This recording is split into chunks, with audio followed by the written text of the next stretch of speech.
She told me I should be grateful. Grateful that she and my husband let me live here. Grateful that I got to raise our son in the guest room of a house I helped renovate, under rules I didn't agree to, with cameras pointed at the driveway and no keys to the office door. But I paid the property taxes. I fixed the plumbing when it burst at 2 a.m., and no one else lifted a finger. I built this house into a home, while they treated me like a guest with an expiration date. You want to know the worst part? It was never her house to begin with. The title had been in my husband's name, and I was the one who paid off most of that mortgage, while she sipped wine and gave opinions she didn't earn.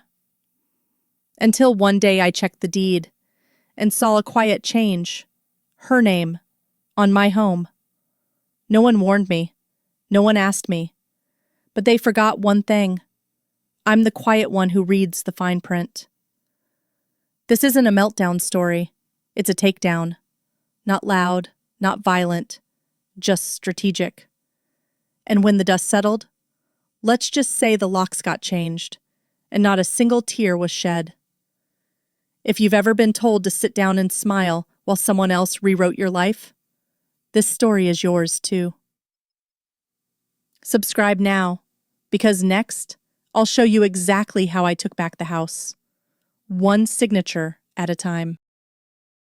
She placed the envelope right beside my teacup. We were at her kitchen table, Ryan's mother, in her evergreen sweater and gold clip earrings, already halfway through her third story about a neighbor's son making 6 figures and still living at home. The ceramic cup I held felt warm on the outside but had long gone cold on the inside. I didn't interrupt. I rarely did. I know how hard it is for young couples these days, she said finally, tapping the white envelope as if she were signing a peace treaty with the edge of her manicured nail. Consider it a little help. Ryan smiled faintly. His hand slid into the pocket of his jeans, the same pocket he retreats into when tension rises. Thanks, Mom, he said lightly, like someone stepping around a sleeping dog. I looked down. The envelope had no card, no note, just that quiet weight to it. Something about the way it sat there, right at the border of my plate, felt off. My tea rippled slightly when I shifted the saucer. That subtle tremor, half reflection, half warning. I nodded softly. We appreciate it. And that was it. I didn't ask questions. I didn't unwrap it. I didn't make a scene, not on Christmas. But later that night, after we'd gone home and Ryan had turned on the game, I took out my phone. I photographed the envelope, timestamped it, saved the file under holiday_transfer_2025.jpg. Just a habit. Engineers log data before reacting. Paper, then pressure. And then I quietly slipped a transparent folder into my bag, one I'd bought months ago for something else entirely. Nothing special, just a smooth plastic document sleeve with a clasp. For now it was empty. It wouldn't stay that way for long. I think she means well, Ryan said, brushing crumbs off the counter. He always said that. It was his way of keeping peace in a room, even if the room was already on fire. She's just trying to make sure we're settled. This house, the down payment, she just wants to help. I stared at him. He wasn't being dishonest. He was being hopeful. That was worse. The apartment hummed in the background. Fridge motor low and rhythmic. The hallway heater thudding faintly, like a tired heartbeat. I could smell detergent from the laundry room. A clean smell that masked the weight of things left unsaid. Then let's be clear, I said. If it's a gift, we treat it like one. If it's a loan, we document it. Ryan looked over, hesitated, then nodded. You know she'll hate that. She can hate fairness if she wants, I replied. I'm not building a home on vague terms and holiday niceties. He turned back toward the sink, rinsing out a glass. She just wants to help, he repeated. I didn't say it, but I thought it. Help doesn't hover at the edge of a table like a loaded question. A few days later, I called her. I waited until after dinner. The call lasted exactly 3 minutes and 47 seconds. I recorded it, not because I didn't trust her, but because the future doesn't rely on memory alone. I just wanted to clarify, I said, voice level. We appreciate your envelope. I wanted to ask, are you considering it a loan or a gift? A pause. Well, of course it's a loan, she said. Her voice pitched like she was surprised I even had to ask. I thought that was understood. Then I'll draft a repayment plan, I said. Interest-free, unless otherwise stated. Her exhale crackled through the speaker like static. Oh, honey, don't be so formal. It's just between us. That's exactly why we should be formal, I said. So there's no misunderstanding later. I heard a rustle on her end. Probably her wiping something down with the same cloth she always used for everything. Kitchen counters, passive-aggressive guilt. When the call ended, I opened my notes app. New entry. Loan classification. Needs written clarification. Record. December 28, 2025. And I added a bullet. Gift versus loan equals legal boundary, not emotional line. That night, I lay awake staring at the glow of the ceiling light. Ryan was already asleep, one hand curled under his head, breathing slow. I opened my laptop. I created a folder labeled mortgage_materials. Subfolder, proof of origin. First upload, the photo of the envelope next to my teacup, followed by the audio recording of our call. Every file got a name, every document got a number. This wasn't paranoia, it was structure. Structure makes space for peace. I wasn't looking for a fight, but I wasn't going to lose by default either. The apartment heater kicked on again, soft and warm and steady. I opened my drawer, slid the plastic folder into place beneath a stack of blank printer paper. For now it waited, just like me. There's nothing inherently dramatic about office supplies. And yet, when I held that folder in my hand the next morning, I felt the texture of something more than plastic. The smooth surface, the faint click of its clasp, the subtle transparency that suggested something was inside, even if it was just waiting. I placed it into my tote bag. It rustled against my wallet and a roll of antacids, normal things. But it was no longer just another item. It was an intention. I didn't speak about it to Ryan. He wouldn't understand, not yet. But I had learned something from years of watching courtrooms from a distance, reading deposition logs, reviewing system architecture charts that trace outcomes back to origin points. Every case has a hinge. This envelope, this folder, this tiny act of preservation, that was my hinge. Not for a battle, but for when the definition of help started to shift. The next time we visited his mother's place, the envelope was gone, but the teacup sat in the exact same place. When I reached for it, my fingers brushed the saucer just slightly, and for a moment I imagined the envelope was still there. The ripple, the pressure, the implication. Then it was gone. I smiled quietly as I set the cup back down. The light above the kitchen flickered once, just a breath of hesitation, and settled. Nothing had changed, on the surface, but something had begun. A document with no ink, a contract with no signature, just space. Space that I would soon fill, with terms, with leverage. She brought it up again over dinner, not with confrontation but with cadence. Of course, she said, spearing a green bean. You two wouldn't even have this place without that down payment. Her voice held no edge, just a gentle weight at the end of the sentence, like a ribbon closing a box you didn't ask for. Ryan didn't react. He rarely did. I cut my food into smaller pieces, chewed slower. My mind logged each syllable. She continued. I just want what's fair if anything ever changes. Changes. As if life were a contract I might breach. I didn't give you that kind of help lightly, you know. No one responded. Even the clink of cutlery seemed unsure. Only the sound of the faucet dripping in the background interrupted the sudden stillness.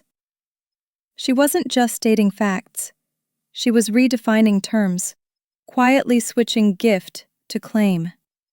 The kind that only needs repetition to become law. Ryan passed her the butter like it was a ceasefire. We'll figure things out, he said, eyes fixed on his plate. It's all fine. He hated escalation. He was the kind of man who diffused rooms by stepping out of them emotionally. It wasn't cowardice, it was inheritance. Learned behavior passed down like heirloom china. Fragile, rarely used, always polished.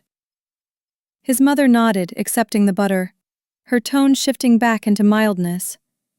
I noticed she never made eye contact with me during these exchanges, not directly. It was as if I were an app running in the background of their conversation. Visible, functional, but not primary. Ryan looked at me once, briefly, then turned back toward his food.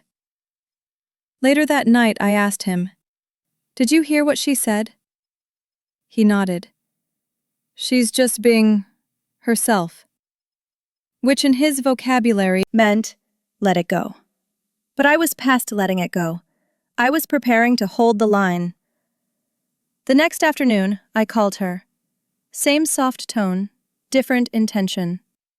I wanted to ask, I said, would you prefer a repayment schedule? She paused. A schedule? Yes, I replied, keeping my voice neutral. To keep it clean. Interest-free, bi-weekly, whatever works best. That way there's no confusion down the road. Oh, she said slowly. Well, if that's what you think is necessary. I could hear her blinking. That particular brand of maternal hurt, a sigh wrapped in civility. It's not about necessity, I replied. It's about mutual clarity.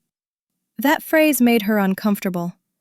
She didn't say it, but I could hear it in the silence that followed. Ryan raised an eyebrow from across the living room when I hung up. She didn't expect that, did she? No, I said. But that's not the point. He looked down at his phone again, as if the conversation had already expired. But it hadn't. It was only just beginning to take shape, on paper. That evening, I opened my phone. Under the folder, Mortgage Materials, I added a new entry. Gift versus loan. Require confirmation. Subnote. Default under law equals gift if no written agreement. I underlined it twice. Not in red, but digitally. Just enough weight to keep the thought anchored. Engineers build systems. But in families, the architecture is murkier. You don't just debug dysfunction. You diagram it. I added another line. Next step. Initiate repayment terms in writing. Use email. Paper trail essential. The hum of the fridge grew louder behind me. I glanced at Ryan. He was scrolling through his messages, occasionally smiling. The kind of smile people give to old high school friends they'll never actually meet again. He didn't know I was drafting documents while he laughed at memes. He didn't need to, not yet. The kitchen vent kicked on as I chopped carrots. It whined, dry, high-pitched, like something that had long stopped being maintained, but was still expected to function. The smell of pine cleaner still clung to the countertops, resinous, sharp. It mixed unpleasantly with the stir-fry oil, clinging to the back of my throat. I coughed once, not loudly, just enough for it to be real. Ryan didn't look up. Sometimes environments hold their own arguments. That night, as I finished meal prep, I remembered something my mother once told me. The quietest moments carry the most weight. Don't just listen to words. watched the air around them. The air had been dense lately, not loud, just heavy. I set a pot on the stove. The vent hummed again. I didn't bother turning it off. Some sounds aren't worth silencing. They remind you of the pressure building behind politeness. The problem wasn't the money, it was the ambiguity. If there were no official loan agreement, then under state law her down payment would be classified as a gift. But if we let her frame it differently, call it a family loan, reference it repeatedly in conversation, assign her invisible authority over the property, then the law might look the other way. Courts can be messy with family, and so can boundaries. If I allowed the terms to stay informal, it wouldn't just be our home at stake. It would be ownership itself, not just of the deed, but of the silence surrounding it. No lines drawn, no contracts signed, no truth documented. Just manipulation wrapped in maternal concern. And that, I had decided, was unacceptable. A week after the envelope, I walked into our bank. I asked for a printed copy of the deposit that matched the date and time I'd logged. The teller raised an eyebrow but obliged, sliding a crisp sheet across the counter. The memo line read, "Down payment support, family." No mention of loan, no stated terms, no repayment schedule. Just a sentiment printed in ink. It was the kind of line that meant everything in family and nothing in law. I thanked her, folded the paper neatly, and tucked it into the smooth sleeve of my transparent folder. Back home, I scanned it and saved it, twice, once under downpayment_records01_receipt.jpg, and again in a hidden backup folder synced to the cloud. Not because I was afraid of loss, but because I no longer relied on memory alone, not in this family. That night, I showed Ryan the memo. He read it, forehead creasing slightly, then shrugged. "You know she didn't mean for it to be formal. This is just how she is." "How she is," I repeated. "She's your mother," I added. "And I don't want to start a war. But we're building something here. It can't stand if the foundation is emotional gray zones." He rubbed the back of his neck, glancing at the ceiling like the drywall might offer clarity. "She'll be hurt." "She'll adjust," I said gently. "Or she'll weaponize it." That made him wince. He didn't want to see her that way, but I already had. I placed the paper down in front of him, flat, silent. "She gave us the money. I'm simply confirming what it wasn't." After Ryan went to bed, I reopened the file. I named the document dp_memo_missingterms.pdf. Next to it, I created a checklist. Memo image, fact. Transfer timestamp, fact. Verbal confirmation, recorded, fact. Memo language, equals vague default gift, fact. The folder was starting to fill, not just with paper, but with structure, with caution.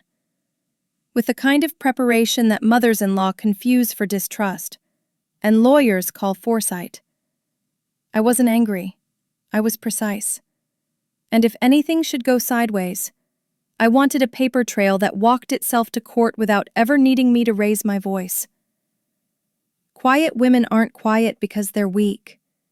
Sometimes, they're just filing. I couldn't sleep, so I sat on the floor of our small second bedroom, what we called the study, though it mostly held boxes and a folding table. Laptop balanced on my knees. I built a new spreadsheet. Working title, Limit Matrix, Informal Family Contributions.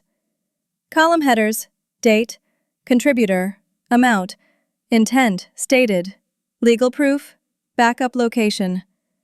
I populated the first row. Every cell clicked like a door locking into place. I didn't know if this would ever become evidence, but I knew this. Things fall apart when expectations go unnamed, when intentions are cloaked in smiles and, Of course you can always stay here, assurances. I was done accepting unwritten rules. The next morning I stepped into the elevator of our building. It smelled of bleach and rust, the scent of maintenance and decay trying to coexist. A half-burnt fluorescent bulb above flickered erratically, the kind of light that didn't light anything but still insisted on being alive. I held my folder close to my chest. The city was loud below, indifferent around, impersonal above. That's why I needed things that held shape. Data, folders, ink.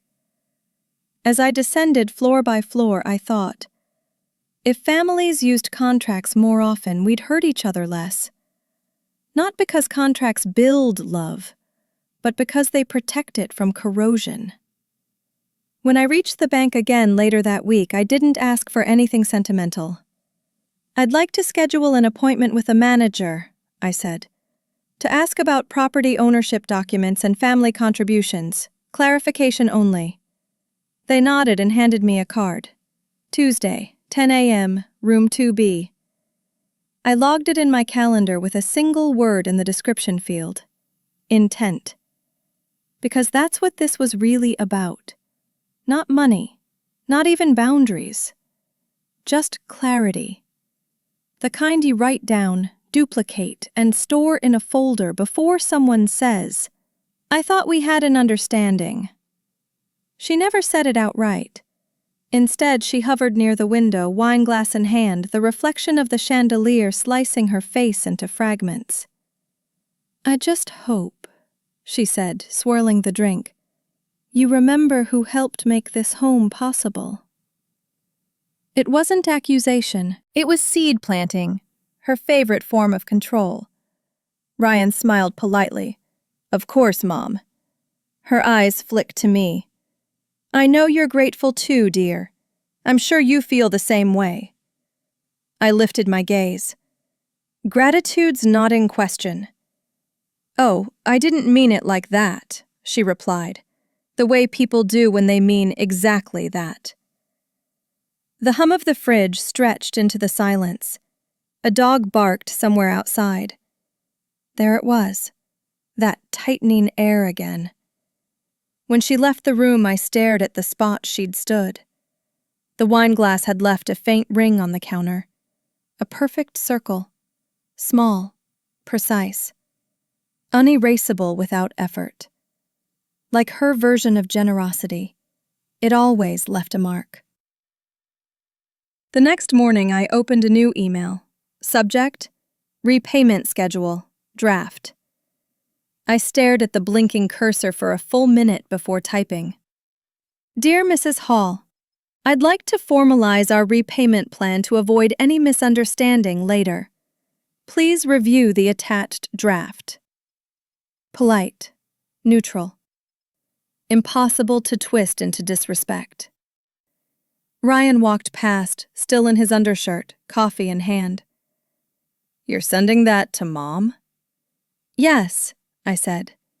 "She's going to lose it." "Then she'll find it again," I replied. I attached the document, a simple table with dates, amounts, and one line at the bottom.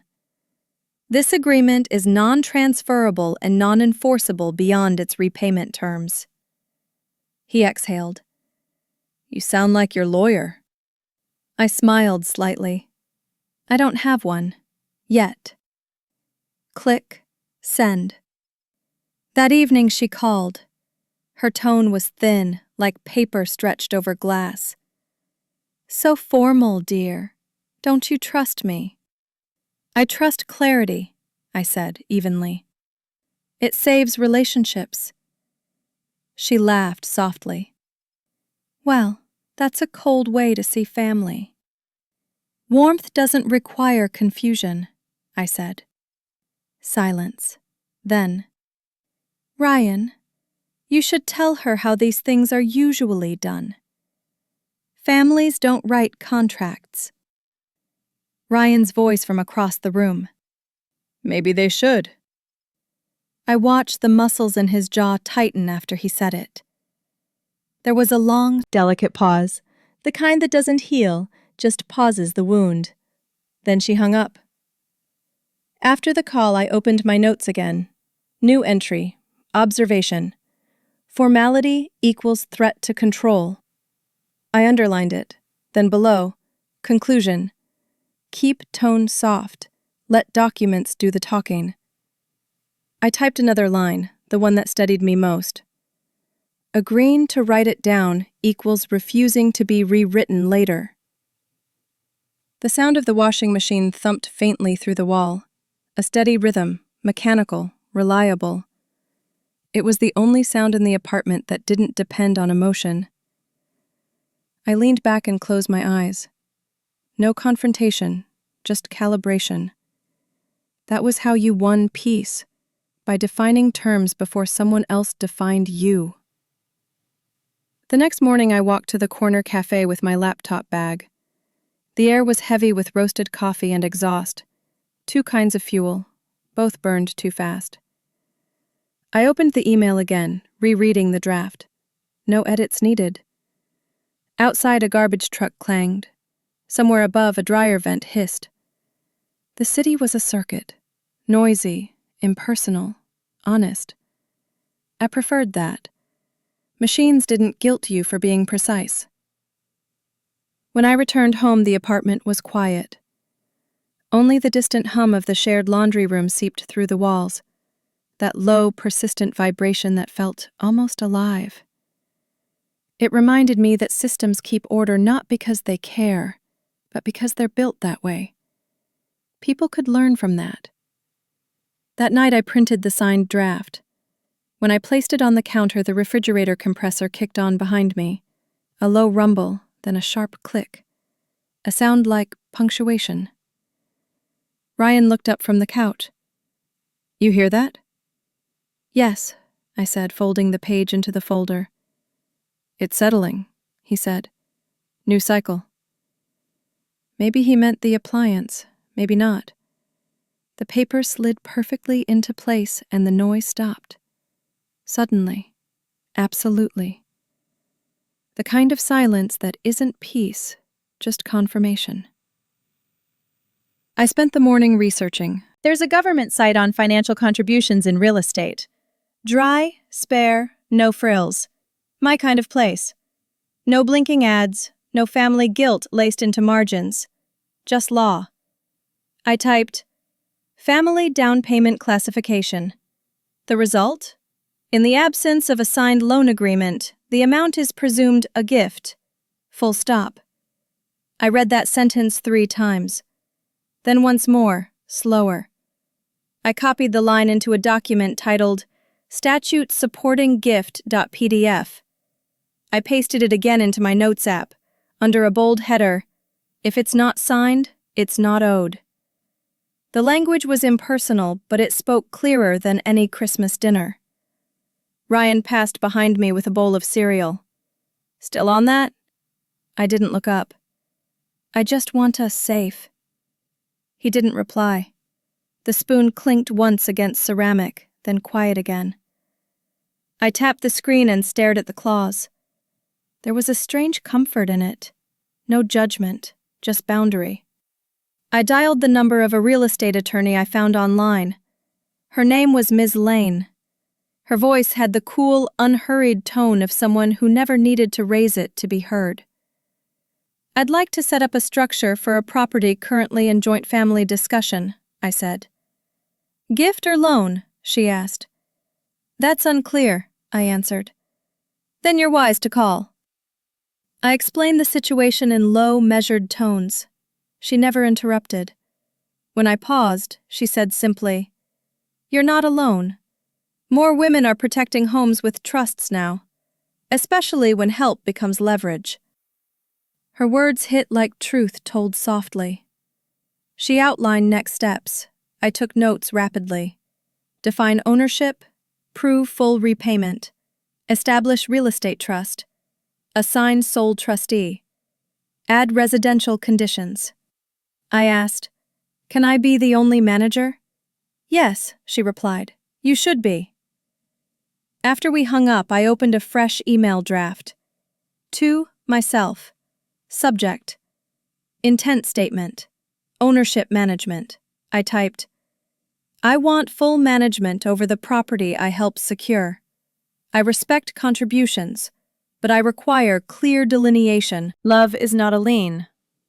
I reread the sentence 3 times, then saved it. Not to send, to remember. Later, I messaged Miss Lane. I'd like to move forward. My goal is quiet clarity, not conflict. Her reply was 1 line. Then start with the trust. It speaks louder than arguments. The words anchored me, not because I needed protection from Ryan's mother, but because I needed to stop pretending her tone was harmless. I opened my notes app again. I renamed the folder. Mortgage defense, mortgage definition. 1 word changed, but it marked a shift. This wasn't about reacting anymore. It was about asserting. I started a new checklist. Identify legal default, gift versus loan. Screenshot statutory reference. Initial consultation with attorney. Confirm repayment log. Begin trust draft. I added a note beside the final box. Even loved ones must live within lines. The language felt foreign at first, then familiar. Like remembering how to say no in your native tongue. I printed the first legal document Miss Lane had sent, just a sample, but real. The printer sputtered warm air onto my hand. Paper heat, resin smell, faint whir of inkjet in motion. I slid the paper into the transparent folder. The folder was no longer just a tool. It was a boundary. Its smooth edge touched my skin like a silent oath. You will not be overwritten. Behind me, the city murmured through the walls. Trucks, neighbors, voices like water behind glass. But in my kitchen, it was still. The law had entered. Quiet, functional. On my side. I reopened my law research. The key phrase blinked up at me again. No loan documentation equals presumed gift. I highlighted it. Then I added a star icon next to the line in my legal summary file. Miss Lane was right. This was their Achilles heel. Without a contract, there was nothing binding me to her expectations. And when I paid off the amount in full, with records, dates, screenshots, her claim would vanish. The power she thought she held would dissolve under rule of law, not vengeance, just verification. I whispered the words as I saved the file. Correct. Documented. Done. I sent her the draft just before noon. Attached to the email was a clean document. Family contribution and repayment summary, working copy. No legalese, no passive aggression, just clear columns. Amount received, date received, planned repayment, balance remaining.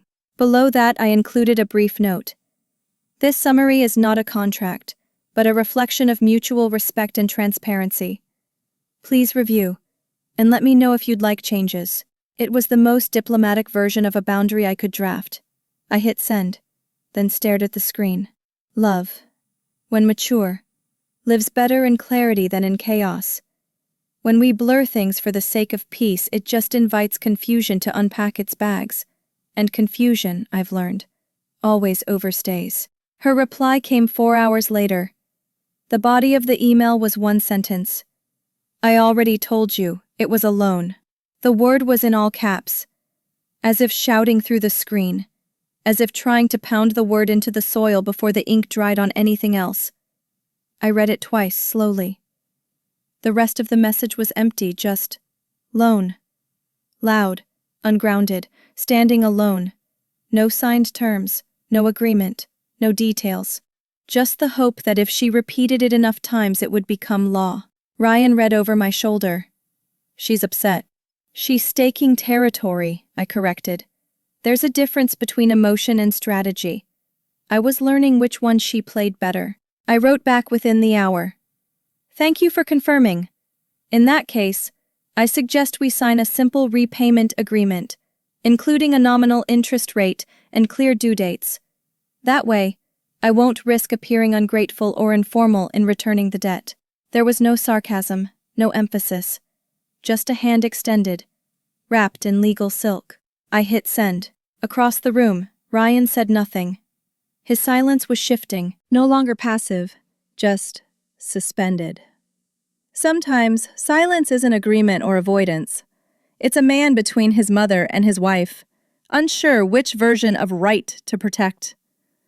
I gave him space. The truth, written down, doesn't need defending. It only needs witnesses. Later that night, I read my message aloud, just to hear it. I wanted to know if I sounded harsh. I didn't, just careful. Like someone walking a narrow bridge, not because they're scared, but because they know what's below. Ryan listened from the couch, still no commentary. But he didn't ask me to delete it either. I lit a candle on the kitchen island. The flame flickered gently, caught in the reflection of the fridge door. That was how I felt.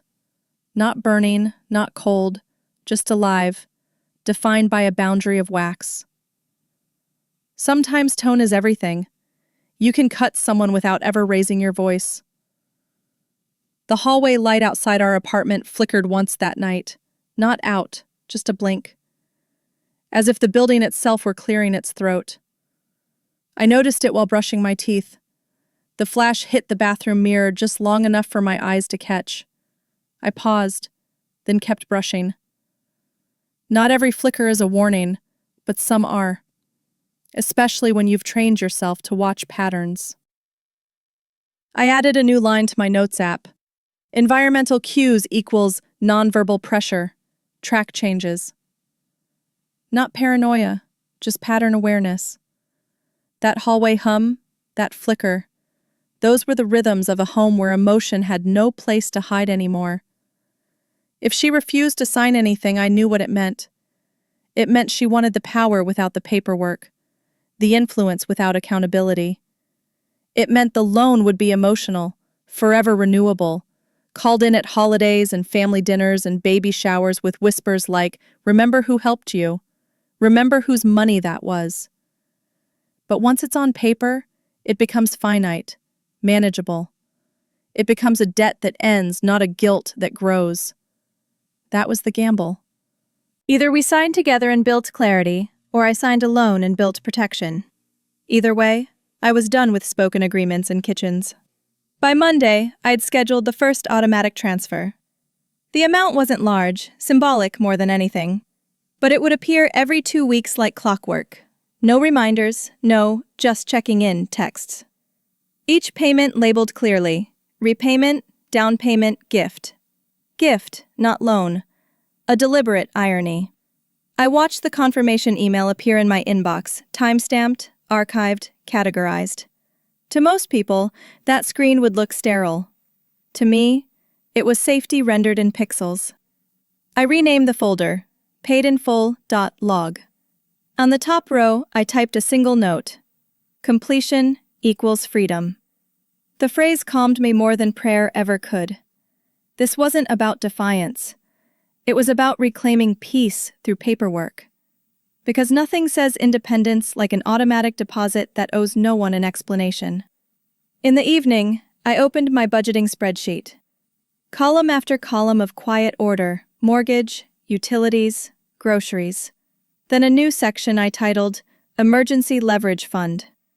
I'd built it over months without telling Ryan. 6 months of living expenses. Enough to pause, leave, or pivot if I ever had to. Financial self-sufficiency isn't rebellion. It's oxygen. Every woman I knew had learned that lesson too late or too quietly. I color-coded each section. Muted gray for basics, soft green for safety. When I hit save, the sound of the laptop fan rose slightly, like breath drawn before an answer. Outside, traffic pulsed below our building. Steady. Impersonal. Inside, I felt a quiet equilibrium forming. For the first time, the numbers were entirely mine.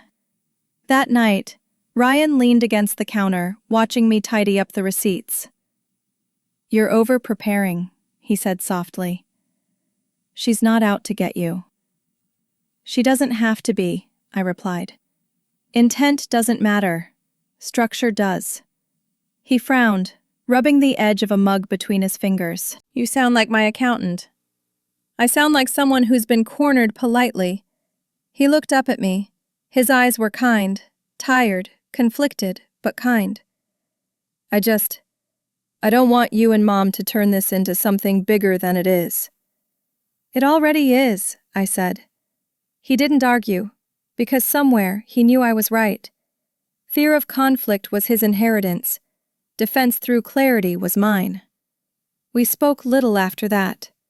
But when we did, I made sure my voice never rose. Boundaries delivered quietly last longer. I just want clarity, I told him, not distance. I know, he said. But she'll think you're shutting her out. I'm just closing the door she left open. He nodded, not fully understanding, but willing to let it rest. Later, when I opened the Notes app, I wrote, soft words, hard lines. That became my personal code. No shouting, no threats, just order, paper, transfer, timestamp. When families weaponize kindness, tone becomes the first casualty. Mine would survive. As I folded laundry in the shared room, the dryer exhaled a deep, rhythmic heat. The vent hissed and pulsed behind the metal grate, warm air moving through narrow paths, controlled, relentless. It felt like me, bounded but moving forward. I leaned against the wall, closing my eyes for a second. The air smelled faintly of detergent and static. I wasn't looking for comfort. I was measuring stability. The noise, the warmth, it all meant the machine was doing its job. Boundaries hum, they don't shout. I let the hum fill the silence, then walked back to the apartment, my mind steady as the sound faded. That night I added one last note to my repayment log. Final transfer due before restructuring. It was a small line, but it carried the weight of a decision. I would finish paying her back before establishing the trust. Sequence mattered. Law respected order. The goal was simple. End the debt before redefining ownership. Because freedom isn't granted, it's executed. And mine would come in the form of a final confirmation email. Sent not with emotion, but with precision. When I turned off the light, the folder lay on the table beside me. Still. Waiting. Certain. It happened at her cousin's house. Dinner was almost over, the wine was flowing. Conversation drifted between safe topics. Grandkids, the weather, the rising price of turkey. Then she leaned back in her chair, half laughing, and said it. Well, I still keep a key to their house, just in case they forget who helped them buy it. The room chuckled. A few people nodded politely. Someone made a joke about adult children and entitlement. But I didn't laugh. I reached for my phone slowly, slid my thumb up to open the voice memos app, pressed record. My hand never left my lap. She wasn't drunk, just bold. The kind of bold that comes from knowing no one ever challenges you in public. Especially not the daughter-in-law. Ryan shifted in his seat. His hand brushed mine under the table, hesitant. I didn't squeeze back. I just listened, and let her finish. As we drove home, I spoke first. Why does she still have a key? Ryan stared straight ahead. The windshield wipers clicked softly. I think she just never gave it back. I turned toward him. That's not an answer. I didn't know it was a problem. It wasn't a problem, I said, until she made it a punchline. He exhaled, gripping the wheel tighter. Look, it's just a thing she says. It doesn't mean anything. It means she sees it as leverage, I replied. And now so does everyone else. He didn't argue, but he didn't agree either. Somewhere in the silence he decided not to defend her. That was new. That night after Ryan fell asleep, I stood by the kitchen island. The light above buzzed faintly. The apartment was dark except for that overhead glow cutting soft across the counter. I opened a fresh notes entry and typed, "Does she hold the key by habit or by power?" The question wasn't rhetorical. I needed to know if this was oversight or design. And if it was design, I needed a blueprint of my own. I set the phone down, turned to the filing cabinet drawer we kept near the fridge, pulled out the copy of the lease, the mortgage, the down payment receipt, then paused. Something slipped between the pages, thin, folded once, tucked without intention. I unfolded it. A receipt, from 5 months ago, signed by her, labeled clearly, "Gift for closing, no repayment." The paper trembled slightly in my hand, not from emotion but from airflow. The heater had clicked on again. Warm air pushed under the kitchen door, lifting the loose receipt enough to make it flutter. I placed it flat on the counter, read it again. Her handwriting was small, deliberate, inked in black pen. No strike-throughs, no ambiguity. Just, "Gift for closing, no repayment necessary." Signature, date. I scanned it into my phone, saved it twice. Then, I opened my folder and slid it inside. A rogue document, forgotten, but perfect. Ryan walked in, eyes half shut, scratching the back of his neck. "What are you doing?" "Finding clarity," I said. He didn't ask more. He saw the paper. He saw my face. He turned off the hallway light behind him and walked back to bed. The next morning, Ryan hovered by the coffee pot. "She really wrote that?" he asked. I pulled up the scanned image and handed him my phone. He read it, said nothing. Then, "So, what do we do?" "We don't do anything," I said. "I document, you observe." "That sounds clinical." "It's not. It's protective." He passed the phone back. "It's not what I expected." "I know," I said, pouring tea. "Most leverage doesn't look like war. It looks like Christmas cards and casual jokes and keys that aren't returned." He nodded slowly, still no resistance, only comprehension. That evening, I opened the folder again. The receipt had slid out slightly from the stack, angled, almost as if reaching forward. I adjusted the lamp so the light fell directly across the page. Ink shimmered faintly. There, in the lower right corner, her signature curved like a flourish, like a woman proud of her part in something permanent. But permanence isn't measured by intention. It's measured by documentation. I pressed the paper flat, aligned its edges. It rustled one final time, then lay still, like an arrow resting just before launch.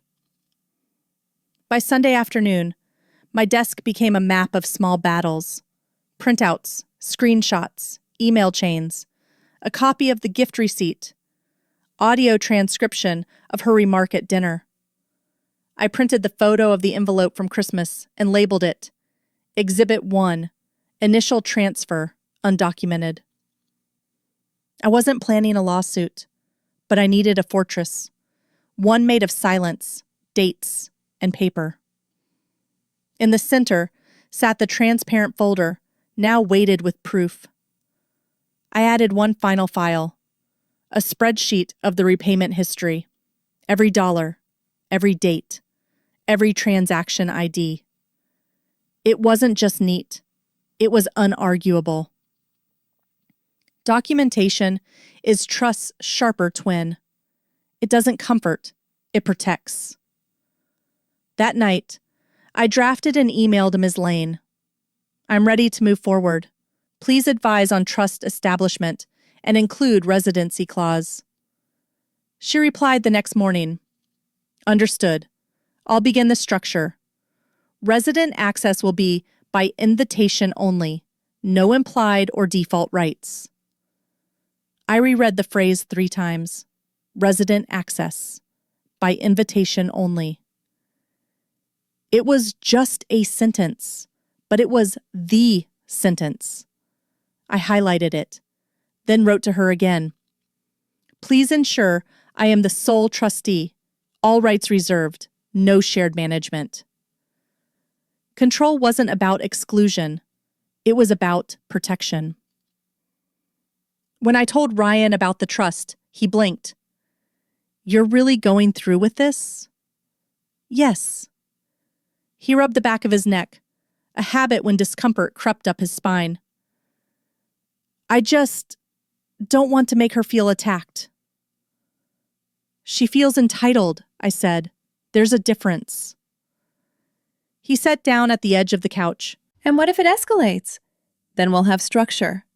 He didn't reply. His silence wasn't resistance anymore. It was resignation. At lunch, I told him plainly, "I'm not locking anyone out. I'm making the terms visible." He stirred his coffee, not meeting my eyes. "I don't want us to fight over this." "We won't," I said. "We'll clarify so we never need to." He finally looked up. "What exactly are you putting in this? Trust?" "The truth," I answered. "The money, the repayment, the right to invite or decline future tenants." I paused. "You can still visit her. You can love her, but our house is not her foothold." He didn't flinch. He just nodded very slowly. That was enough. The folder was heavier now. The plastic surface no longer felt like something from a school supply aisle. It felt like armor. I opened it and touched the gift receipt, now laminated. Then the spreadsheet, the signed memo, the printout of the by invitation only clause. I added a new divider tab. Phase 2. Legal structure initiated. The air smelled faintly of leather from the binding strip. Behind me, the dryer hummed. The building pulsed its anonymous rhythm. But inside the room, everything had a name, a number, a date, including the next move. I stared at the payment log. 5 transfers left. Then the loan, or gift, would be extinguished. After that, trust becomes active. That was the order. That was the rule.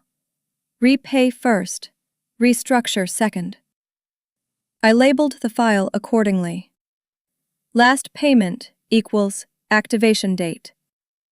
No emotions, no ceremony, just the cold legal transfer of leverage.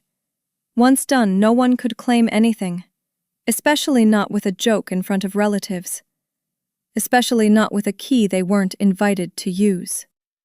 At 6:12 a.m., I clicked Submit Transfer. The amount was exact, final, calculated down to the cent, including every bi-weekly installment previously scheduled. The screen refreshed, a green check mark, a timestamp, a receipt. I didn't smile. I didn't breathe any easier.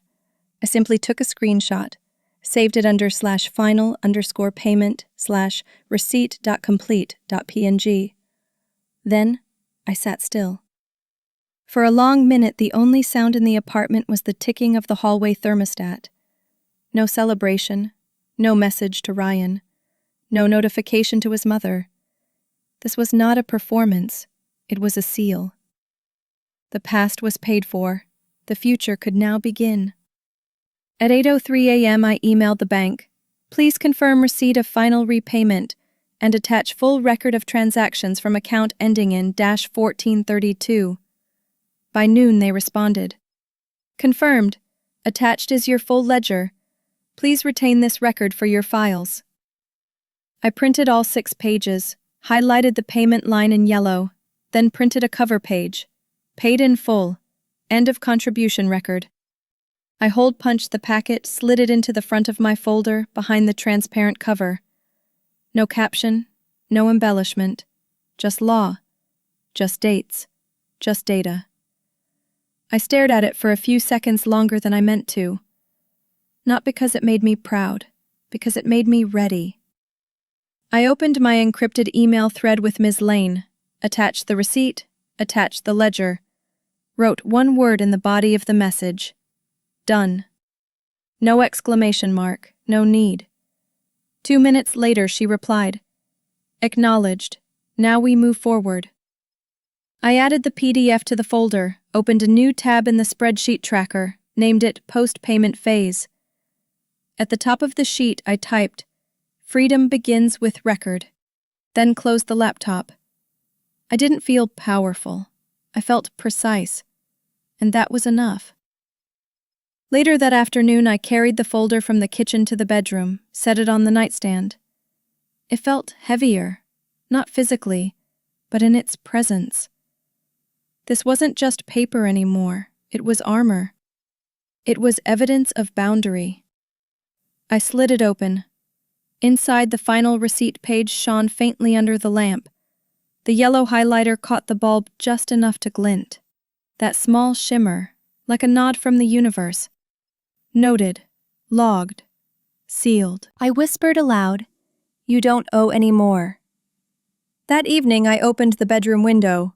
Late sunlight filtered through the blinds, slicing the room into golden shadow. A ray landed squarely on the folder cover. It warmed the plastic, lit the edge of the paid-in-full title. The kind of light that doesn't glow. It confirms. I didn't touch it, just stood still and let the sunlight do what it came to do. Validate. Ryan passed by, slowing as he noticed. He didn't ask what it was. He simply nodded, like he too understood the quiet conclusion. For months, the folder had been silent. It followed me quietly, desk to bag, table to drawer. It held fragments, evidence, passive things. But now it wasn't quiet. It spoke. Not in volume, but in function. It had become a threshold, from ambiguity to order, from debt to design, from implication to law. I labeled it anew, ownership file, controlled access. The moment I pressed the label down, the plastic clicked softly into place. A folder no longer stores, it declares. The trust papers arrived Thursday morning. Ms. Lane sent them by courier, paper, not PDF. She understood the gravity of touch. The envelope was thick, weighted, embossed with her firm's seal. When I opened it, the first page bore bold type. Real Estate Trust Agreement. Trustee, my name. Sole Manager. The word sole was underlined. Legally, redundantly, necessarily. I traced the letters with my finger. I didn't smile, but I did exhale. Slow, steady, a new kind of breath. I flipped through the pages. Residency terms were precise. No individual may reside without written invitation by the trustee. This applies to family, spouse, or external party. Violation constitutes breach. This was not drama. This was infrastructure. And I was its architect. Page 4 laid out the boundaries. Guest residency, 14 days maximum per year, unless approved in writing. Security protocol, lock access managed solely by trustee. Inheritance clause, activation only through designated estate plan. It wasn't personal, it was legal. Exactly how I wanted it. I underlined key sections in pencil, soft lines, erasable if amended. But the intent was etched deeper than ink. Ryan read over my shoulder, quietly, word by word. At the clause about written invitation, he looked up. She'll hate that. She doesn't have to love it, I said. She just has to follow it. He didn't argue, just watched the words reframe the power his mother once held in vague suggestion. Now, everything had condition. I signed slowly, first initial, then full name. No shaking, no hesitation. The pen left a dark, firm trail across the document. I pressed harder than needed, intentionally. Ink bled faintly into the paper grain. A human flaw, but I welcomed it. Perfection is not what protects you. Documentation does. Ms. Lane had left flags for each page. I flipped them, one by one, initialing each. Ryan stood by the kitchen counter, still barefoot. You're really doing it, he said. I've already done it, I replied. He nodded once, then left me in silence. I finished signing without another word. After the papers were signed, I sat with him on the table, palms flat against the folder. Not in reverence, in acknowledgement. This wasn't about closing a door on his mother. It was about choosing who holds the key. I whispered softly to myself, Truk doot truk, gam suk sao. Order first, emotion later. I thought of the Christmas envelope, the offhand remarks, the sighs disguised as sweetness. None of that lived here anymore. Only documents. Only boundaries. I didn't feel cruel. I felt structurally safe. The trust didn't destroy the relationship. It defined its limits. The range hood hummed in the kitchen. I let it run longer than needed. The low motor vibration filled the space, leveled the atmosphere. The sound was almost meditative, machine breath, not human. I stood still beside the counter. The trust papers lay open. The pen uncapped. A copy of the receipt clipped to the back. The folder's spine aligned precisely with the table's edge. No loose pages, no missing clauses, no emotional loopholes. The air smelled faintly of metal and lemon cleaner. My own hands held that scent. Law isn't warmth, but sometimes it's safer than family. From this point on, every question about the house had a new answer. No longer, I don't know, we'll talk to Ryan's mom. No longer, it's complicated, she helped us. No longer, we owe her something. Now, let me check the trust. That requires written request. That's not in policy. I had become the gatekeeper, not of emotions but of structure. The conversation would never again start with guilt. It would start with paperwork, and end with peace. It didn't happen with fireworks. It happened over oatmeal. Jessica came by on a weekday morning unannounced. She carried her usual smug smile and a small plastic bag of vitamins for Lily, as if that excused the intrusion. "Thought I dropped this off before work," she said, letting herself in. I didn't argue, just watched her move. She set the bag on the counter, opened the fridge, took inventory, uninvited but entitled. Same choreography. Then she noticed the folder on the kitchen table. The embossed lettering caught her eye. Private Trust Records, Lane and Associates.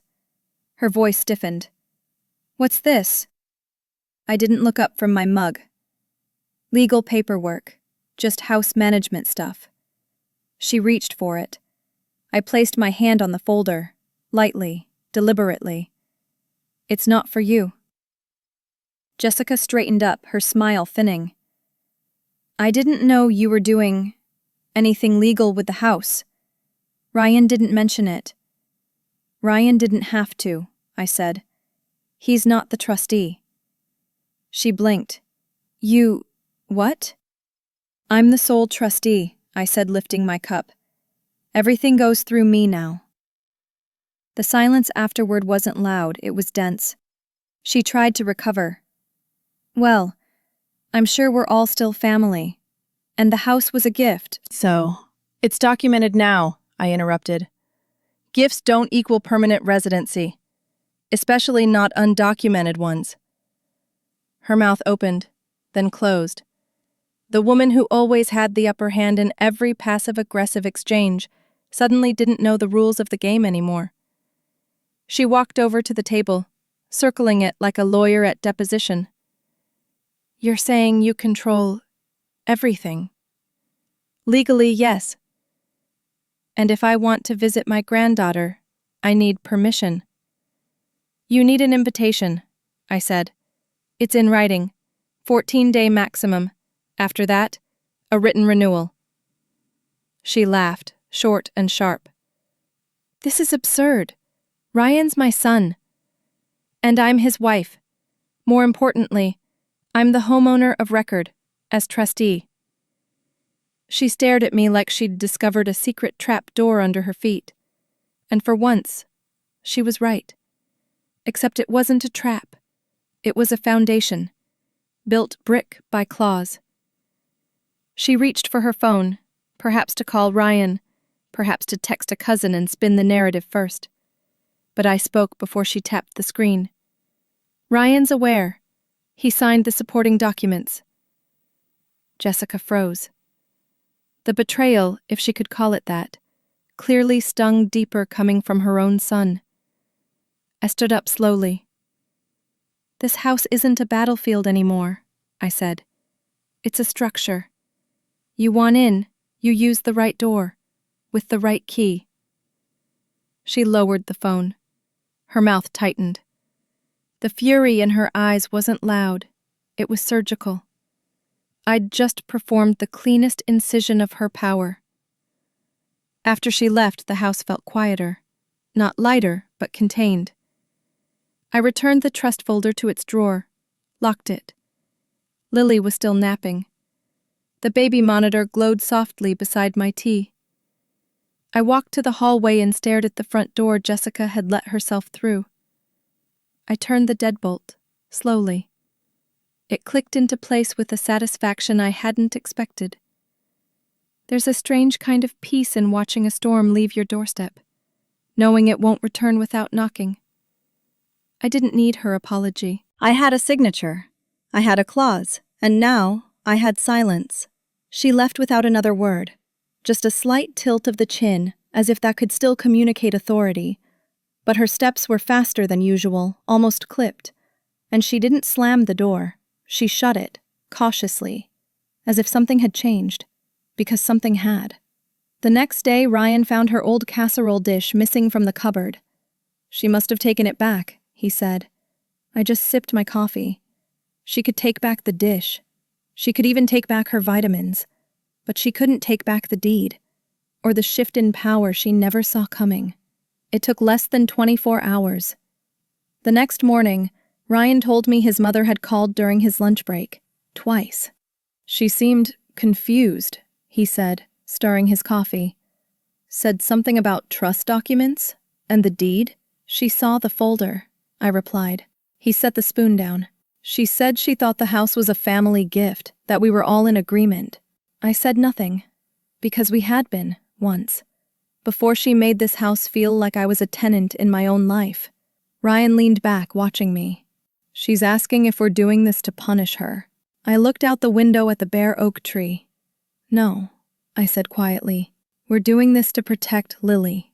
That afternoon, she posted a picture of Lily on her social media account, one I hadn't seen her use in over a year. The caption read, "Miss my little sunshine. Hope one day you understand some choices aren't made out of love, but control." She tagged Ryan, didn't tag me, of course. It wasn't for us, it was for the audience, for the family friends, the cousins, the women in her book club who still thought she hosted the perfect Thanksgiving. I knew how the game worked. Narrative control. Step 1, cry foul. Step 2, frame it as betrayal. Step 3, bait someone into defending themselves so you can spin their logic into cruelty. I didn't comment, didn't even flinch, because I had receipts, and I had time. That night, Ryan sat in the living room longer than usual, phone in hand. He scrolled, paused, read, scrolled again. Eventually, he looked at me across the room. "She said she gave up a lot to help us," he murmured. I waited. He continued. "That if we're excluding her now, after everything, it feels like erasure." There it was, the guilt hook. I let it land, let it sting. Then I stood up and walked over to the drawer near the bookcase. I pulled out a small envelope. Inside was the letter his mom had written when we first moved in, outlining what she expected in exchange for the down payment she'd never actually given. No signature, no amount, just vague declarations. I handed it to him. He read it, twice, and said nothing. I didn't need Ryan to defend me. I just needed him to remember. What it felt like when she criticized me for nursing too long. When she told Lily, "Grandma's house has better toys." When she told Ryan behind my back that I was managing him. Control, dressed up as concern. I made tea while he sat silently, placed the mug near him. "Do you think I'm erasing her?" I asked softly. He shook his head before the words caught up. "No." "She can visit," I added, "but I won't let her undo the peace I've built." Ryan ran a hand through his hair, then leaned forward and whispered, "Neither will I." That weekend his aunt messaged me, someone I hadn't heard from in months. "Just checking in. Heard you're making things legal. Hope everything's okay." I stared at the screen. It had begun. The whisper campaign. The way she weaponized half-truths and passed them down the grapevine like heirlooms. I replied simply, "Yes, everything's fine. We're protecting Lily's future. Happy to chat if you'd like." No bitterness, no over-explaining, just a boundary with a smile. 10 minutes later, she unsent the message. I turned off my phone, lit a candle, and let the silence take up space in a home that finally listened. That night, I opened the fireproof lockbox and added one more copy of the trust's amendment. I also included a notarized visitor guideline. It wasn't petty, it was prudent. The same way you child-proof cabinets before a toddler walks, or install a fence before a neighbor sues over property lines. Ryan saw me sealing the envelope and nodded. "I'll back you," he said. Not, "I understand." Not, "She'll come around." Just, "I'll back you." It was the first time he wasn't caught between. The first time I didn't feel like I was defending myself inside my own house. The locks were in place, and so was he.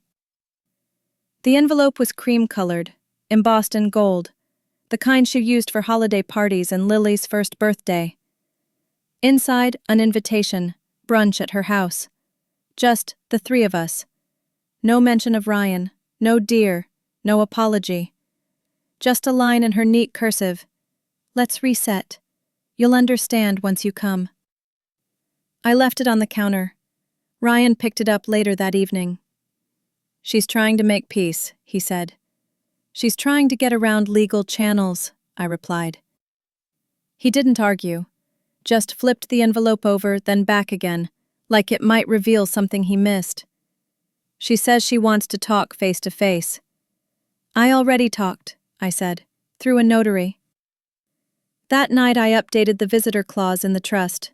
Nothing dramatic, just specific. Visitation requests must be made 72 hours in advance. No unannounced visits. No stays longer than 4 hours without written consent. I didn't write it in anger. I wrote it the way you child-proof a staircase. Simple, predictable, neutral.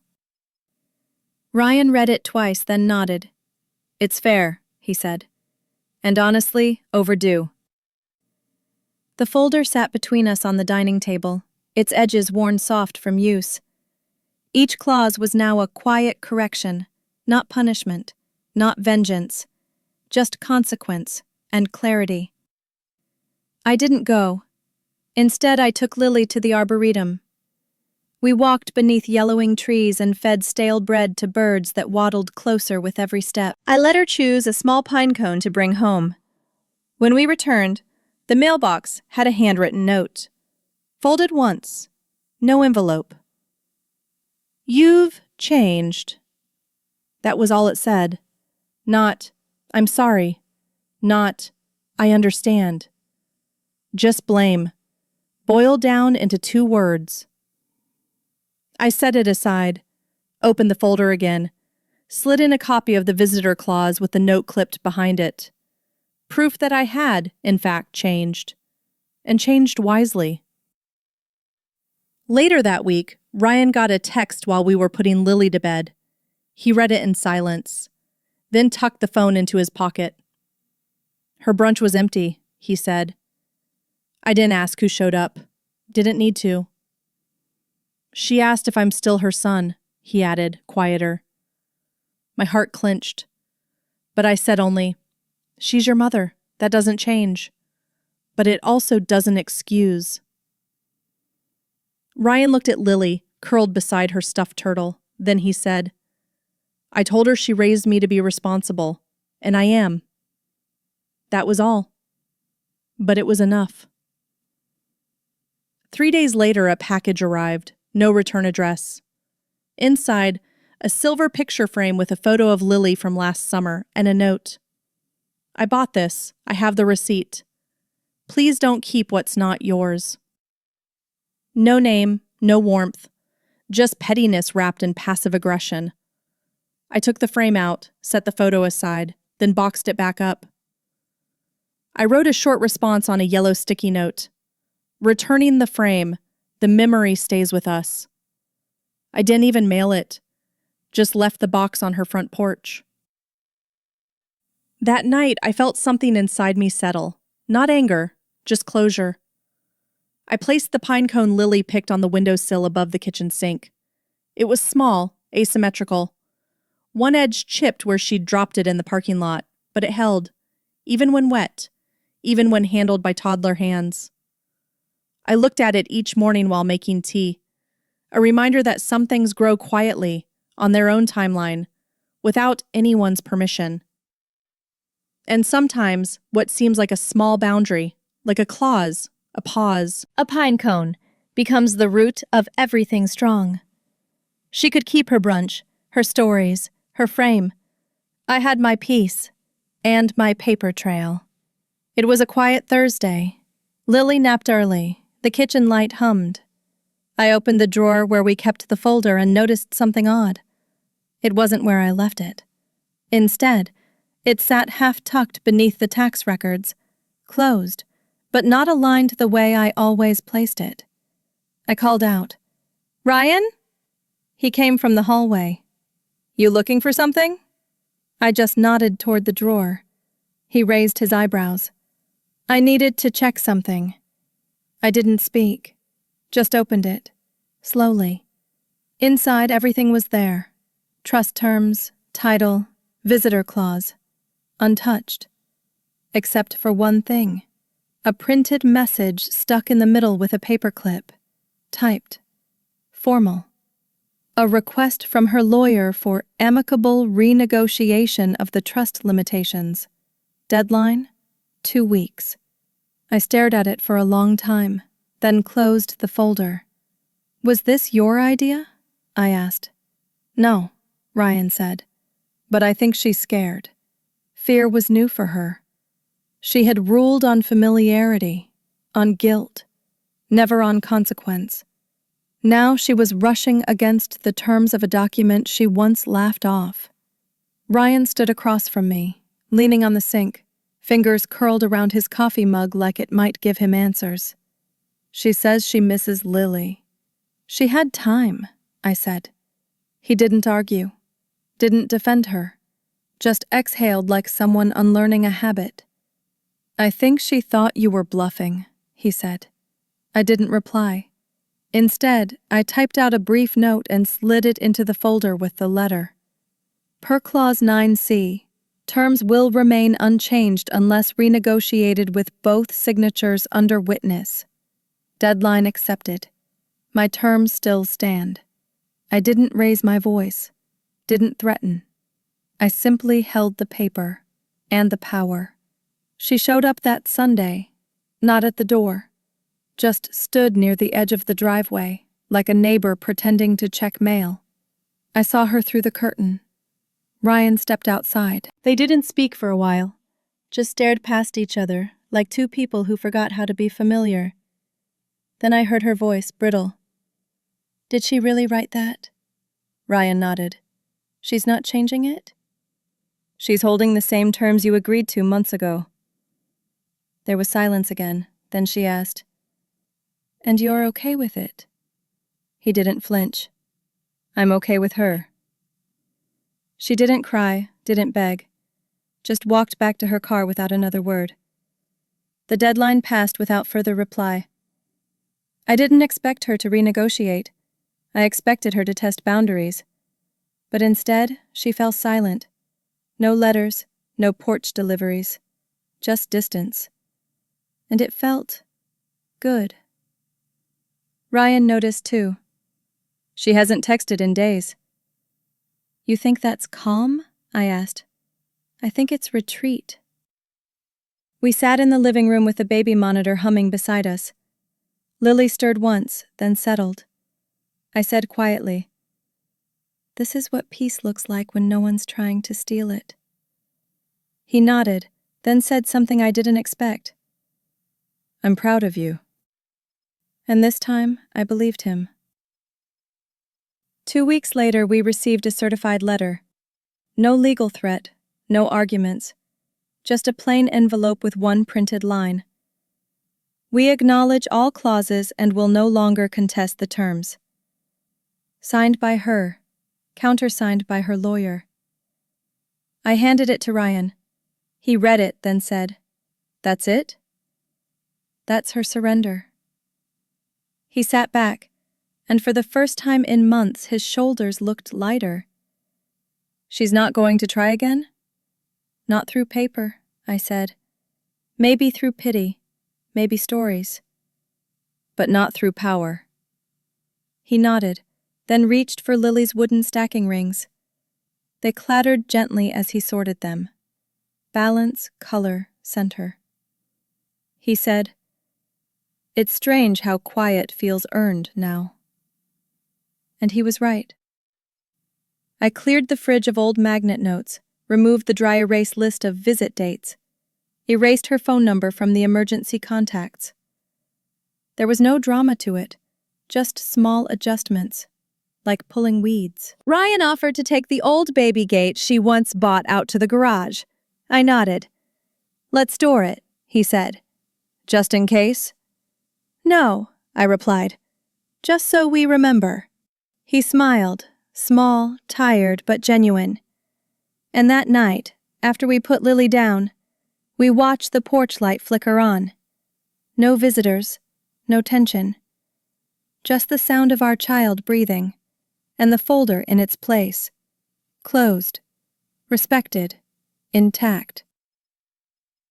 It started with a flurry of group messages. Her usual tone, light, over-friendly, and edged with guilt.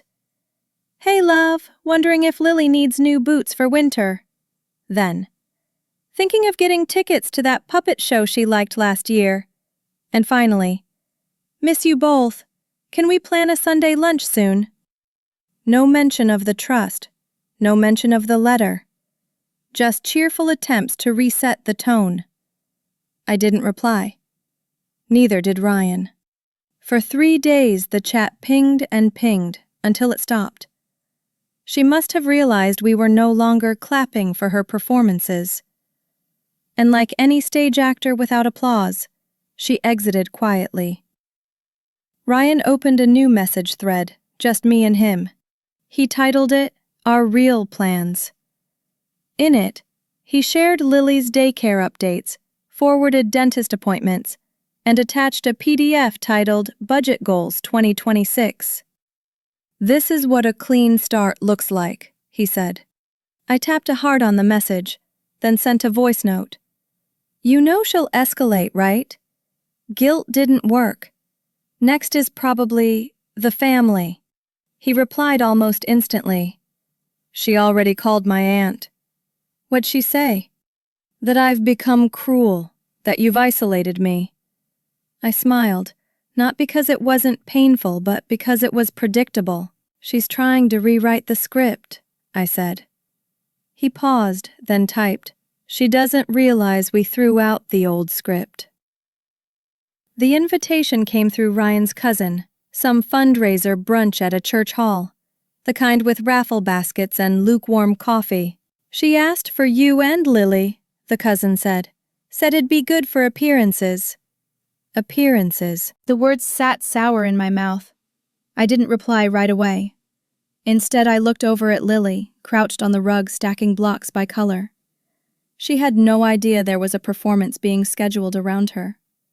I replied, "Tell her we don't attend things for show." The cousin didn't argue. She just sent a thumbs up and never texted again. I added her to the silent list. It was getting long.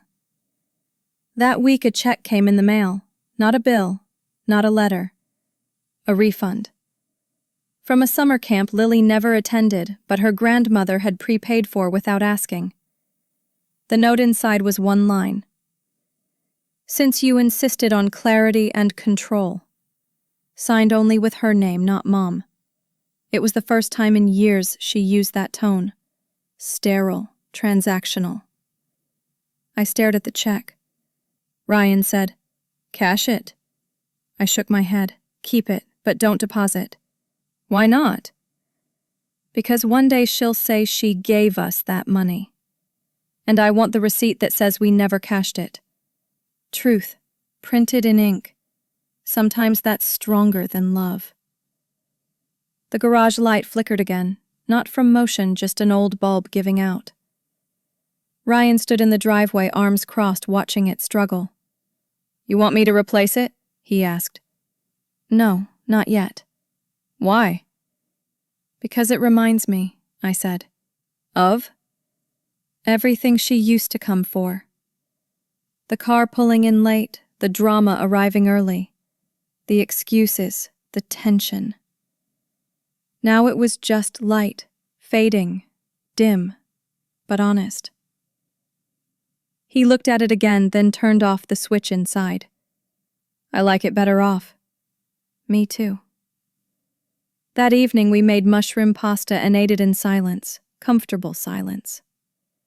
Lily threw a noodle on the floor and laughed. Ryan picked it up, tossed it in the trash. "Do you miss her at all?" he asked. I thought for a moment. No, but I miss the version of her I used to hope for. He didn't speak, then he nodded slowly. Same. And that was the closest we came to mourning. Not the person, the illusion. We cleaned up, turned off the lights, and left the garage bulb dark. The folder stayed on the shelf. No new letters, no new guilt. Just the sound of Lily's breath on the monitor. Stillness. Earned. It came on a Wednesday, a voicemail, not a call. Her voice was brittle, polished, like something read off a mirror. "I didn't raise you to be cruel, Ryan. I'm not asking for forgiveness. I'm asking for decency." She paused, then tried softer. "I have paperwork to deal with, financial matters. If you won't respond, I'll handle it. Legally." Another pause. "And Lily, she'll grow up knowing what you did." Click. That was it. Ryan played it on speaker once, then sat down, elbows on knees, staring at the floor. I should respond. I tilted my head. You already did. She thought she still had something over him, a threat, an unspoken bargain, that somehow, if she pulled hard enough on the guilt strings, the old patterns would snap back into place.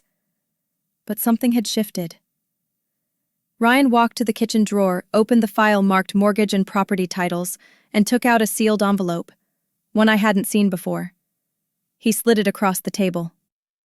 I had the title updated, transferred to a private LLC. Your name's on it. I blinked. You did that without telling me? He half smiled. Figured I'd catch up to your level of caution. She couldn't use the house anymore. It was no longer hers to weaponize. Ryan's aunt called next. She didn't start with hello, she started with, "You know, your mother gave up a lot for you." I stayed quiet. She filled the space with nostalgia, guilt-laced timelines. The story of a woman who once worked 2 jobs, who sewed her son's Halloween costumes, who donated her wedding china to the church. She's not perfect, but she's family. I breathed in, then replied, I'm not rejecting history. I'm rejecting her behavior in the present. Silence, then a brittle, I just hope you know what you're doing. I did. For once, we both knew I wasn't the one confused. In the attic, I found a plastic bin, labeled in her handwriting, Lily, baby clothes. I sat with it for a while, unsnapped the lid.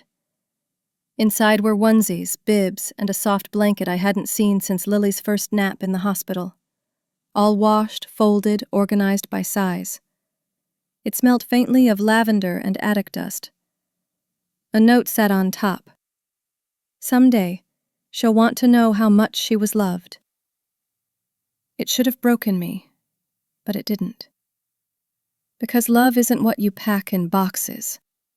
It's what you show when someone says no, and you choose not to punish them for it. Spring arrived without announcement. Our backyard, usually neglected, began to bloom with the stubbornness of nature left alone. Lily ran barefoot across the patchy grass.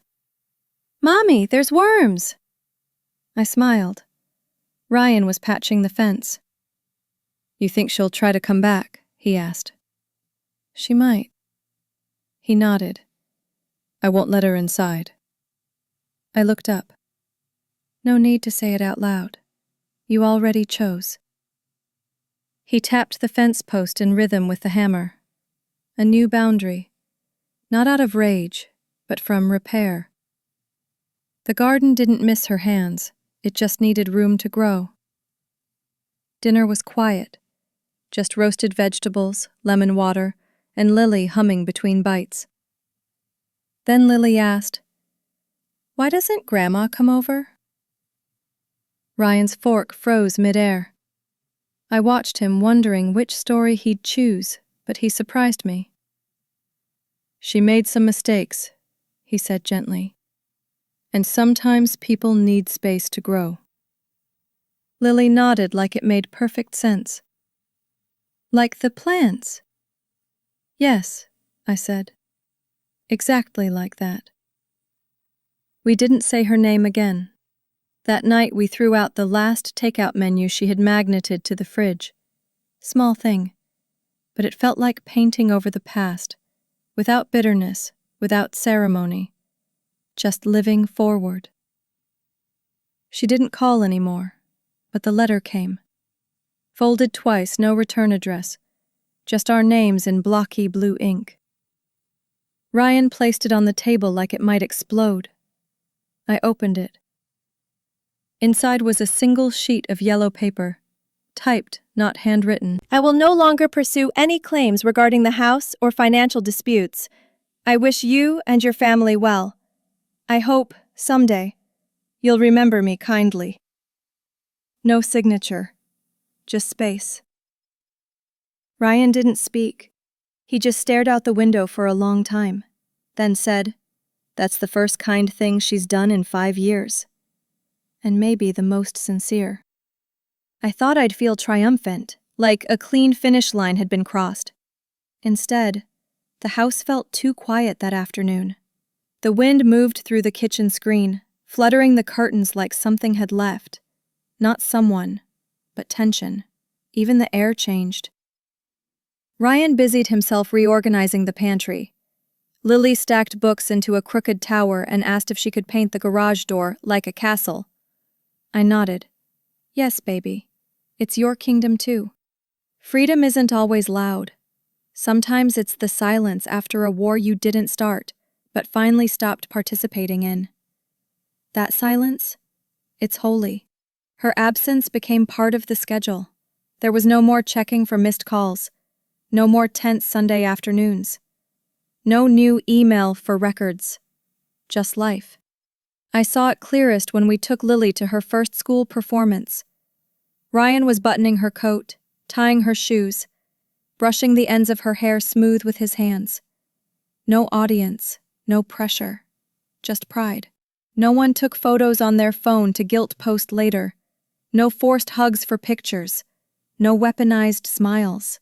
We applauded like it was Broadway, because that moment belonged only to her, and we'd made it safe for her to enjoy it. A neighbor caught me at the mailbox. "You don't see her car anymore," she said carefully. I offered a small smile. "No." She glanced around, lowered her voice. She dropped off a tin of cookies at the community center, said they were for the family she's hurt. I blinked. Did she say our names? No, just left it there, quiet-like. Later that night I told Ryan. He shrugged. "Some people apologize in whispers." Then he went back to fixing Lily's toy piano one key at a time. We didn't eat the cookies, but we noticed the effort, and left it at that. It arrived on the 12th. White envelope, clear plastic window, same as always. I opened it at the counter, scanning like usual, then stopped. Paid in full, stamped in red. A year early, not because of magic, because we cut her out. and with her the weight of appeasement spending. No more guilt gifts. No more bailing her out when she burned bridges. No more debt dressed as obligation. I stared at the paper for a long time, then folded it, placed it in the folder marked "Proof We Changed," and poured myself a glass of water. No toast, no party, just peace. We finally changed the picture in the hallway. It used to be one of Lily in her grandmother's lap, a moment that looked sweet, frozen in time. But we'd always known better. We replaced it with a photo Lily drew herself, us three in a yellow house with green smoke from the chimney and a purple cat that doesn't exist. "Do you want to keep the old photo in storage?" Ryan asked. I looked at it one last time, then placed it in the burn box. Not out of cruelty, out of clarity. Some images don't age, they just lie. We started repainting the kitchen, not because it was urgent, but because we could. Ryan chose a warm white. Lily added thumbprint daisies near the fridge, and I didn't stop her. The old color, her color, had always felt heavy, muted taupe. The shade she insisted raised resale value. This new one breathed. While Ryan taped the trim, I scraped off the hook where she used to hang her extra key. I didn't replace it. Instead, I patched the hole, sanded it down, and let the wall forget her shape. Sometimes healing looks like paint drying, silent, slow, but unmistakable. The first invite came in spring, a cousin's baby shower, hosted at her house. Ryan read it twice, then slid it toward me like a test. "Well?" he asked. I shook my head. "No," he smiled, a little relieved. "We RSVP'd no, mailed a small gift and said nothing else. But it kept happening. Birthdays, holidays, even a text on Mother's Day. We're saving you a seat if you change your mind." That seat used to mean guilt, obligation, traps disguised as family tradition. Now it just looked like an empty chair we didn't need to sit in. I saw her at the store, aisle 7, canned goods. She didn't see me at first, was busy comparing brands of soup, her fingers twitchy like always. I stepped backward, tried to turn into a shadow. But Ryan spotted her before I could escape. He didn't flinch, just reached for my hand. "Don't move," he whispered. "She doesn't get the aisle, too." She turned then, eyes meeting mine across the cans of corn. She didn't smile. I didn't wave. We both just stood there, strangers now. Two women with the same last name once, nothing else left to share. I opened the folder again. It had lived under our bed for months now, labeled in thick black marker, leverage. Inside, the original mortgage deed. Copies of her demand letters, the notarized revocation, the letter she never signed, and beneath it all, the final statement from the bank. Paid, closed, resolved. I flipped through it slowly, like a priest with old scripture. It wasn't anger I felt, it was awe. We had survived the storm she built, and refused to sink under it. Ryan entered quietly. "You reading the gospel again?" I smiled. "Just remembering who we are." There was a power outage that week. Storm knocked out 3 blocks, houses dark as ink, but ours? Still lit. We'd installed a backup battery months earlier, paid for in cash, not on borrowed promises. The kitchen glowed amber. Lily fell asleep on the rug with her flashlight still on. Ryan made grilled cheese on the propane stovetop, and I stood by the garage door, watching the street. Silent, blackened, cold. Funny how much the garage light meant. She used to say it was hers, that she left it on for her son to find his way home. Now, it was for us. We don't mention her name much now, not out of hatred, but because her shadow doesn't stretch this far anymore. Lily once asked, "Why don't we go to Grandma's?" Ryan answered simply, because some places aren't safe, even if they smile at you. That was enough. No long explanations. No revisionist histories. Just the truth, told gently. At night, I look around the house and see the spaces where her control used to live. The empty drawer in the guest room. The neutral soap she insisted on. The coasters I replaced. It's not revenge, it's clarity. It came at 2:17 a.m., a voicemail, not a call. That was unlike her. Ryan played it on speaker while we sat at the kitchen island. The message was short, breathless. I know I messed up. I'm not asking for forgiveness. I just want to know if Lily still remembers me. Neither of us spoke. Ryan poured coffee. I stared at the steam. She never once said your name, I whispered.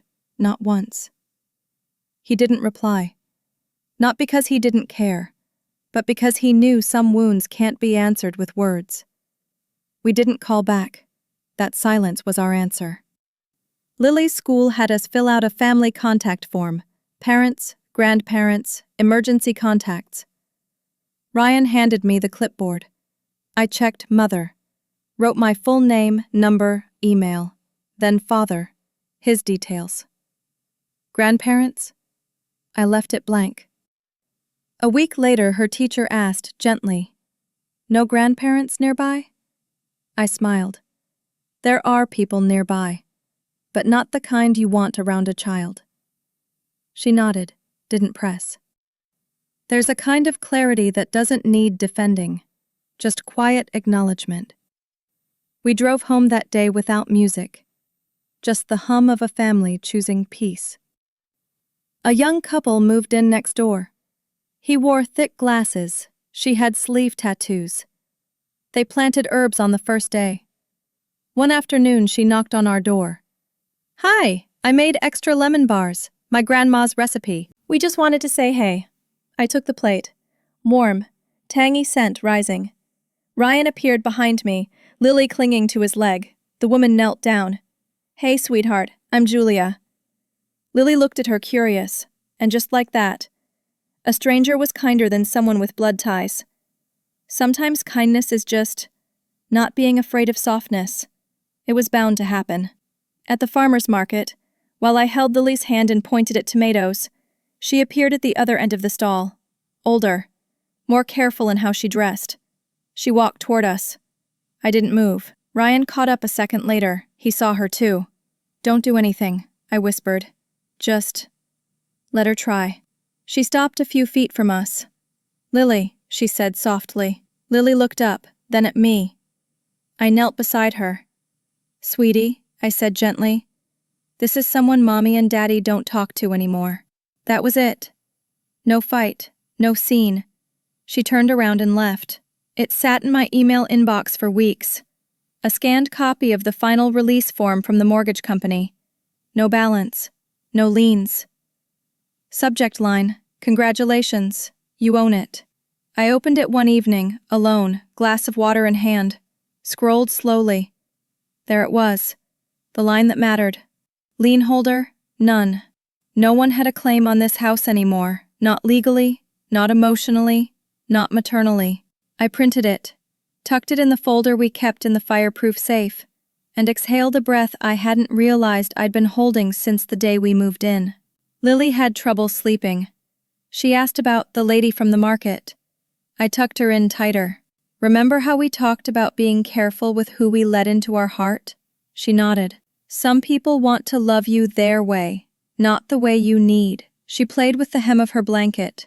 "But I have you and Daddy," she whispered. "Yes. And that's enough." She closed her eyes and I watched her chest rise and fall, soft and steady. Outside, the garage light flicked on. Motion sensor triggered by nothing. Or maybe just the past walking by uninvited. It arrived in a pale blue envelope. No return address, just our names in her handwriting. Elegant, careful, distant. I opened it by the kitchen window. Ryan stood beside me, arms crossed. Inside, a single sheet of paper. No apologies, no accusations. Just this. I have removed myself from all matters concerning the property. I understand now what I didn't before. Please take care of Lily. She deserves better than I knew how to give. I folded it once, placed it back in the envelope, and slid it into the folder. No reply. Some endings don't need punctuation, just closure. We sat across from Miss Hayes one final time. She smiled, professional and warm. The property is now fully secured in your trust. No third-party claims. Lily's future's protected. I nodded. Ryan signed the last page with a quiet flourish. Miss Hayes tapped the folder. You did everything right, you know. Most people don't. They yell, burn bridges. You just moved the bridge. That line stayed with me. We didn't torch the past. We rerouted it. Sometimes justice doesn't thunder, it simply closes the door and turns the lock. We didn't throw a party. No champagne. Just pancakes. Lily helped stir the batter. Ryan flipped them with exaggerated flair. When one hit the floor, she laughed so hard she hiccuped. I watched them from the hallway. Father and daughter, son on their backs. And I thought, this is it. Not revenge, not victory. Just breath. Room to breathe. The kind of air you only get when no one's standing over your shoulder asking what it cost. The mortgage was gone. The guilt was gone. What remained was ours. They started waving more. The couple next door brought over Basil. The retired man across the street invited Ryan to his chess club. People sense when a house shifts its weight. It wasn't the paint or the porch swing or the garden. It was the calm. The way Lily played with chalk on the driveway, unbothered. The way we didn't flinch when the mail came. One woman said, "Your place feels safer." She didn't mean crime. She meant energy. When control leaves, peace arrives. And peace has a smell. Lemon bars and warm pavement. It wasn't a big moment, no shouting. Just a Saturday afternoon when I deleted the voicemail. Her voice, once so familiar, had become a relic. Ryan watched me do it. "You sure?" he asked. "Not because I hate her," I said. "Because I love Lily." He understood. Letting go isn't about erasing. It's about choosing what to carry. And we chose light. We chose simple dinners, shared silence, uncomplicated mornings. In the end, the deepest form of power was never who held the deed. It was who held the boundaries. One evening, Lily asked why we always kept the garage light on. I smiled. "It helps us see if anyone's coming." "Like monsters?" "No, sweetie, just memories." She looked at the light, thought for a moment, then, "Do memories knock on the door?" "Sometimes," I said, "but we don't have to let them in." She nodded, went back to coloring. The garage light stayed on, soft, constant. Not as a warning, as a promise, that from now on we were the ones deciding who got to cross the threshold, and who didn't. It didn't happen all at once. Peace doesn't arrive like a knock at the door. It seeps in, gradually. I stopped checking the mailbox like it was a trap, stopped flinching when the phone rang. The air inside the house no longer felt borrowed. I folded away the folder, tucked it into the bottom drawer, labeled but not reopened. It had done its job. She was gone. The mortgage was gone. But more importantly, so was the permission I used to give people to question what I built, to take what I earned, to guilt me into silence. That permission was revoked. One of the moms leaned over and whispered, "Your mother-in-law still around?" I shrugged. "She's somewhere, but not here." She nodded slowly. "I admire how you handled it. Quiet, clean. That takes strength." I didn't answer right away. Strength wasn't always the right word. Sometimes it was necessity.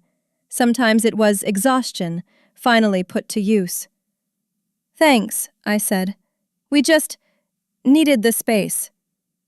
The woman looked at Lily, who was waving a paper heart at a boy across the lot. "Well, whatever you did, it worked. She's happy." That was the only verdict I needed. Ryan came home with a young magnolia tree in the back of his truck. "For the front yard," he said. Lily squealed. "Can I name it?" "Only if you help plant it." We dug together, dirt under our nails, laughter in the air. When we stood back, Lily tilted her head. "She's gonna grow big, huh?" "She will," I said, "with space and sunlight." Ryan looked at me. I looked at him. We weren't talking about the tree. Some things bloom when they're no longer strangled. Some things survive because you finally told the gardener to step away. I once believed that keeping the peace meant allowing invasion, that being family meant being available, explainable, bendable. But boundaries taught me something else. That love is real only when it respects doors, when it knocks instead of barging in. The house used to feel watched, owned, manipulated through guilt and signature. Now it feels lived in, warm, not performative.